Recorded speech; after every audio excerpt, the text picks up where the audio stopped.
Police இன்ஸ்பெக்டரை தாக்கி கைதான சீமான் வீட்டு காவலாளியை மார்ச் 13ஆம் தேதி வரை சிறையில் அடைக்க நீதிபதி உத்தரவிட்டுள்ளார்.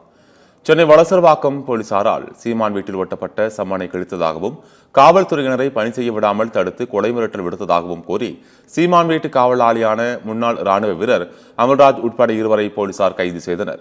இதில் அமல்ராஜிடமிருந்து உரிமம் பெற்ற துப்பாக்கி மற்றும் 20 தோட்டாக்கள் பறிமுதல் செய்யப்பட்டது. 5 பிரிவுகளின் கீழ் வழக்கு பதிவு செய்து இருவரையும் சோழிங்கநல்லூர் குற்றவியல் நடுவர் நீதிமன்றத்தில் போலீசார் ஆஜர்படுத்திய நிலையில் இருவரையும் மார்ச் 13ஆம் தேதி வரை சிறையில் அடைக்க நீதிபதி உத்தரவிட்டுள்ளார்.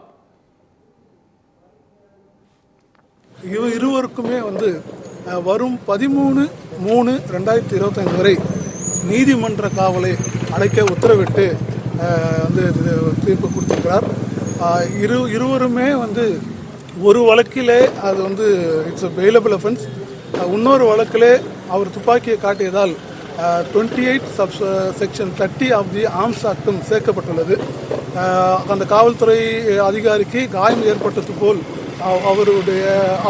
அதற்கான உரிய காயம் ஏற்பட்டது போன்ற சர்டிஃபிகேட்ஸ் அதையும் அவர்கள் தாக்கல் செய்திருக்கிறார்கள். அப்பொழுது இவர்கள் இருவரும் என்னை பணி செய்ய விடாமல் தடுத்தார்கள், என்னை தாக்கினார்கள்.